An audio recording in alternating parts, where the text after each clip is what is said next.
llegamos con Candela y con Jessica hasta la Escuela de la Familia Agrícola, hasta la EFA. Hemos contado un montón de proyectos de la EFA en los últimos años, pero bueno, hace un par de semanas que estamos compartiendo en nuestro noticiero la estación meteorológica, los datos que aporta la EFA, y queremos conocer cómo maneja, cómo se trabaja, cómo es que han logrado este objetivo y que hoy le permiten a Totoras, lo decía Jorge en la última entrega de subsidios del senador, a toda la gente, pero básicamente al sector productivo, tener un diagnóstico de la situación climática bastante más certero que te permite pensar determinadas cosas. Jorge, buenos días, gracias por recibirnos una vez más.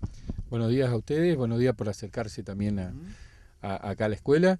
Sí, como vos lo decías, esto es parte de lo que incluye un entorno formativo que nosotros necesitábamos para la escuela, como escuela técnica, que es la estación meteorológica, es decir, toda la parte climática. Hacía ya un par de años que veníamos detrás de poder conseguirlos, y bueno, se pudo conseguir gracias al aporte de este subsidio que va haciendo el Senado de la provincia. Esto tiene un costo de casi 60.000 pesos, y bueno, a nosotros lo que nos permite es generar datos reales de todos los elementos del clima. Un poco qué es una estación meteorológica, es eso, es decir, ¿cómo la tuvieron que ubicar? Claro, la primera, eso, yo rápidamente explicarle cuáles son qué es lo que es una estación meteorológica. La primera observación que hay que hacer es que una estación meteorológica no hace pronósticos. Uno lo que puede hacer es tomar los datos y a partir de determinados parámetros generar pronósticos o predecir lo que va a pasar con el tiempo. Lo que nosotros vemos acá es el estado real del tiempo en este momento y en este lugar. Entonces, ¿cuáles son las características? La primera característica que tiene que tener es que esté a 1,50 m del suelo. Los sensores que están midiendo. ¿Cómo funciona esta cabina o esta estación meteorológica? Tiene una célula fotovoltaica que le genera energía a los sensores para que a través de un radioenlace, que es la antena que está al lado, esta antena genere señal al software que está funcionando, que después que lo vamos a ver. ¿Cuáles son los sensores que están? Bueno, el primer sensor que tenemos es acá, es en el abrigo meteorológico. Dentro de este abrigo acá, de esta parte, están los termómetros. Acá hay termómetros que están tomando el termómetro en temperatura seca y termómetro en temperatura húmeda. ¿Qué quiere decir eso? Son dos parámetros que se van a usar para determinar humedad relativa del ambiente. Después, entre la diferencia entre termómetro seco y termómetro húmedo, se genera la humedad, o sea, se calcula la humedad relativa del ambiente. Perfecto. Uno de los datos que aporta. Uno de los datos que aporta. Después, este aparato, esto es el pluviómetro, que el agua al caer pasa por el orificio y cae en este aparato, que a medida que, por ejemplo, cada 0,2 milímetros de lluvia que va cayendo, va generando va volcando el agua, y eso genera una señal eléctrica que se va sumando y entonces va midiendo en forma automática. Yo lo aguanto porque si no el viento me va a marcar que está lloviendo y ya estamos con sol. El tema de la humedad, el tema de la lluvia. Tuvimos los termómetros en el abrigo, el pluviómetro. Lo otro que tenemos de este lado es el heliógrafo, que lo que va a medir el heliógrafo, lo que mide es la cantidad de horas luz, o sea, la cantidad de horas que estuvo alumbrando el sol. Y el otro elemento que tenemos es el anemómetro, que lo que mide es, a través de esto, mide la velocidad del viento, y la veleta es la que mide la dirección del viento. Entonces, esto después lo vamos a ver en un aparato, pero por ejemplo, en este caso tendríamos un viento sur-sureste, ¿sí? Y esto me está marcando la velocidad, que va a estar en 6-7 kilómetros por hora. Pues en el software automáticamente lo determina, no es que ustedes lo tienen que cargar, tienen que venir a ver y después cargarlo, automáticamente lee todo. Esto justamente a través de las células fotovoltaicas, lo que le da es una corriente eléctrica que genera, a través de esa corriente manda las señales por radioenlace al software. Es decir, esto en forma automática está en todo momento, en toda hora del día, tomando y haciendo un registro. Lo que se necesita es una conexión a internet. Lo que nosotros todos estos datos se conectan con un Waterlink, que es donde un data link sería un sistema donde va cargando todos los datos. Eso lo vuelca a la computadora y la conexión a internet es necesaria para que se pueda ver todos esos datos en forma automática, en tiempo real, a través de la red, o sea, de cualquier parte, entrando a la página de EFA Totoras, la estación meteorológica, se puede ver el tiempo real, es decir, en este momento en cualquier parte se puede estar mirando lo que están midiendo estos sensores. Por eso, son sensores que miden el tiempo real, no predicen el tiempo a 2, a 24, 48. Eso lo puede decir algún especialista que vaya leyendo el tiempo real. Claro. Eso, como los pronósticos, es lo que a través de la lectura de todas estas cabinas o estaciones meteorológicas, que el servicio meteorológico lo hace a través principalmente de sus estaciones de aeropuertos, o el INTA a través de sus estaciones, lo que hacen es tomar los datos esos y uno sabe que hay determinados parámetros para predecir. Algunos muy simples para entender cómo funciona.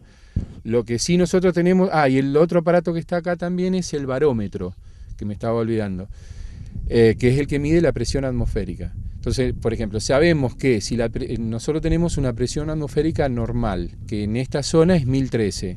Cuando la presión atmosférica sube, va a haber buen tiempo, porque hay una cuestión física que si sube la presión atmosférica baja la temperatura y va a bajar la humedad. Cuando la presión atmosférica baja, lo que va a producir es un aumento de temperatura, va a haber mayor evaporación y eso va a ir a una inestabilidad del tiempo. Entonces, lo que sí nosotros, que por ahí es importante, lo que hicimos fue conectar esta cabina vía internet con un centro de meteorología que funciona en Rosario, que es Casa Tormentas del Sur, que hay varias estaciones funcionando, y lo que sí tuvimos que hacer es cargar el barómetro, que se regula en base a la altitud y a la longitud donde está ubicada la cabina, pero el barómetro está ubicado como que estaría funcionando en el aeropuerto de Rosario. ¿Por qué? Porque la importancia de la presión atmosférica, más allá de poder mirar su variabilidad, si va subiendo o va bajando, cuando baja por debajo de los 1000, por ejemplo, 1000 hectopascales, uno puede predecir que se van a producir tormentas fuertes, ¿sí? Porque estamos en un problema de baja presión. Entonces se utiliza mucho la presión atmosférica. Como esta página, este centro de meteorología, lo que hace es tratar de predecir tormentas, entonces hay varias estaciones que estamos conectados con ellos como para que les sirva el dato para eso. ¿Y han experimentado que ha servido desde que está colocada la estación? Sí, nosotros por ejemplo sabemos, el WeatherLink nos da, ahora con los datos reales nos predice 6 horas o 12 horas, dice, si se van a producir tormentas o no. Lo que pasa es que cualquier variabilidad en el clima va a hacer que cambie el pronóstico. Entonces, el pronóstico extendido, uno lo ve, lo baja por distintas páginas, la mayor certeza en el pronóstico es cuanto mayor cantidad de sensores o estaciones tomando medida.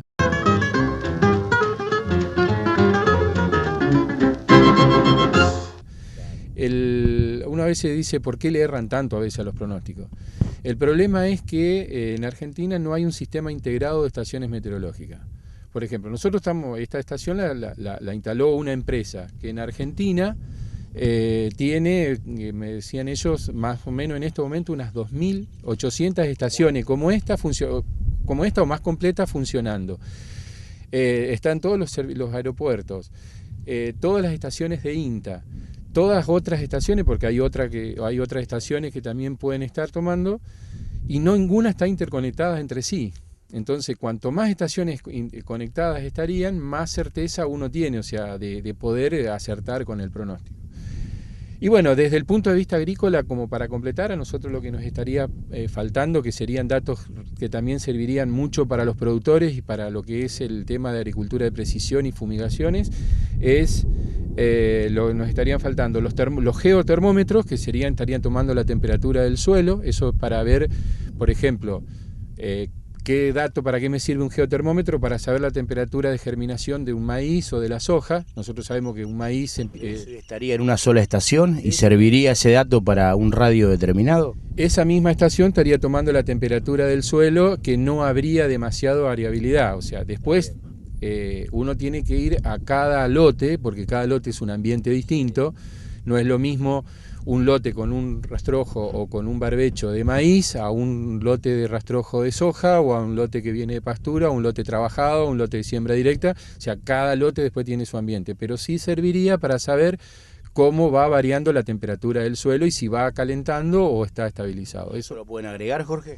Eso se puede agregar. Lo otro que se puede agregar a esta estación también en forma automática es la evapotranspiración, medir cuántos milímetros se están evapotranspirando de acuerdo a los otros sensores, y la humedad de la hoja, que es en los aplicadores sería un dato a tener en cuenta. Por ejemplo, no es lo mismo hacer una fumigación sobre un rocío a un día a las 2 de la tarde o a la noche. Entonces eso también puede corregirse las dosis y demás. Son datos que para productores que están trabajando con agricultura de precisión, con imágenes, o sea, con otro nivel tecnológico, son datos que le pueden servir. Esos son sensores que se pueden agregar a esta misma cabina, pero también estamos hablando de un costo que en este momento andará en los 20-25 mil pesos como para completar una estación agrometeorológica. O sea, lo tienen pensado. La idea es cuando... ¿Es la única que hay aquí en Totoras? Que nosotros sepamos, o sea, así que esté publicada, creo que sí. No sé si hay otras estaciones que toman datos. Yo tengo entendido que Defensa Civil también tiene una estación automática que la utilizan para los días de lluvia, es decir, no está en funcionamiento total, pero que nosotros encontremos en la red publicada o que esté publicando así en forma abierta, sí, yo que tengo entendido, sí. Después hay una en San Genaro, los bomberos de San Genaro tienen una igual que esta, la Escuela Aerotécnica de Carcarañá tiene una igual que esta también, o sea que son las que están funcionando. Jorge, ¿y cuál es el margen que podría haber el hecho de que la estación esté ubicada aquí a unos 8 kilómetros de Totoras? Bueno, esta estación en el lugar donde está ubicada es a nivel ambiental, o sea, a nivel sistema, es la que más real estaría tomando los datos. Lo que sí hay que tener precaución cuando uno, por ejemplo, entra y mira la estación, en pleno verano, una temperatura de 40 grados en el centro de Totoras, muy probable que si entramos a la estación esté marcando 37, 36, 37 grados acá, porque estamos al aire libre, no está rodeado de cemento, o sea, hay una térmica distinta. Cambiaría la temperatura. Nosotros, por ejemplo, este año acá hemos tenido 5 grados bajo cero, ha registrado la estación, y a lo mejor en Totora marcaba 3 grados o 2 grados. Y si uno mira con, qué sé yo, con Canal 3, por ejemplo, que tiene los sensores en el centro de Rosario, a lo mejor está marcando 1 grado o 0 grados. Es decir, yo creo que puede haber hasta variaciones en los extremos de mínima en pleno invierno, hasta de 4 o 5 grados tranquilamente, y lo mismo en un día de verano cuando tenemos las altas temperaturas, también puede estar marcando una diferencia. La sensación térmica no es lo mismo en un reparo que acá al aire libre. O sea, esto acá donde está sin ningún reparo alrededor, con todo el campo limpio que tiene, es lo real del clima a nivel global, o sea, a nivel sistema. Jorge, ¿y el tema de la lluvia caída?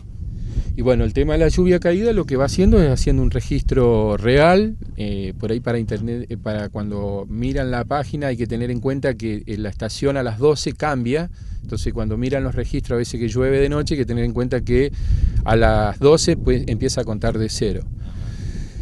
Algunas cuestiones prácticas, es decir, la cabina se actualiza entre 12 y 15, cada 12, 15, 20 minutos se va actualizando los datos. Lo que nosotros vemos en internet en forma real no se va en el momento, lo que va cargando al sistema cada 15, 20 minutos, y la lluvia actualiza cada media hora. O sea que marca la intensidad y demás. son datos que va saliendo, pero sí, los va cargando y los va sumando, o sea, uno puede ir viendo los registros mensuales. Todos los datos que ya lo vamos a ver, cuáles son los datos precisos cuando vayamos a las computadoras. A ver, la granizada que hubo los otros días, ¿hay alguna chance, según los datos que fue arrojando durante el día, predecir ese fenómeno? Mira, el tema de la caída de granizo es un fenómeno que ni en las mejores estaciones la pueden predecir, porque en la conformación de las nubes o de las tormentas, una nube que uno no la está prediciendo en cuestiones de minuto puede convertirse en una nube de granizo. Eso tiene que ver con cómo están las presiones atmosféricas arriba, cuál es la temperatura que tiene la nube, cuál es la altura que tiene la nube, porque pueden haber nubes muy frías pero muy bajas. Cuando nosotros vemos en los radares o en las imágenes satelitales los colores, lo que me está indicando es más, o sea, a veces hay nubes azules, o sea, hay en la escala cromática está azul o está verde, a veces está roja, a veces tiene un color más púrpura.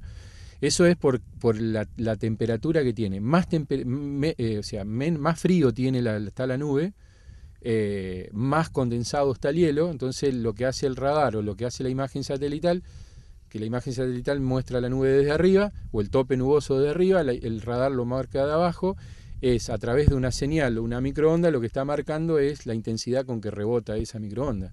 Entonces, a partir de ahí hay una escala cromática a nivel mundial, que todas las páginas climáticas lo utilizan, donde cuanto más cerrada sea la nube, cuanto más fría, cuanto más está más cargada de hielo. Entonces, ¿cuándo se va a producir una nube de granizo?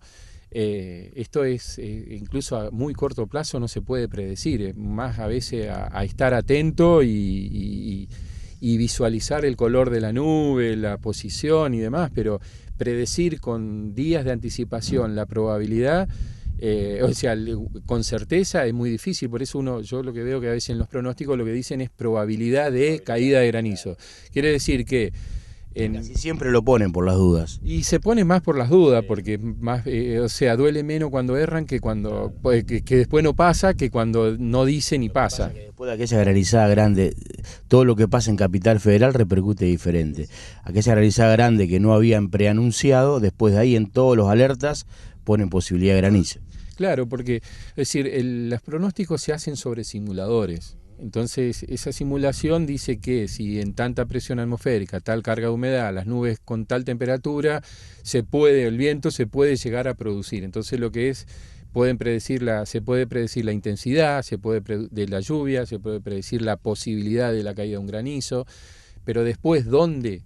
En la zona, es decir, en un servicio dice probabilidad de granizo para Totora, pero a lo mejor eso se traslada a 15 o 20 kilómetros y el granizo cae en Las Rosas o cae en Olivero. O sea, lo que un pronóstico puede hacer es predecir zonas. Esto hay que tenerlo en claro. La estación meteorológica lo que hace es tomar datos reales, ¿sí?, de lo que está pasando con los elementos del clima. Después, cómo esos elementos van a interactuar para generar determinados fenómenos, viento, tormentas, granizo, lluvias intensas, lluvias leves, es de acuerdo a cómo interactúan esos elementos del clima en la zona.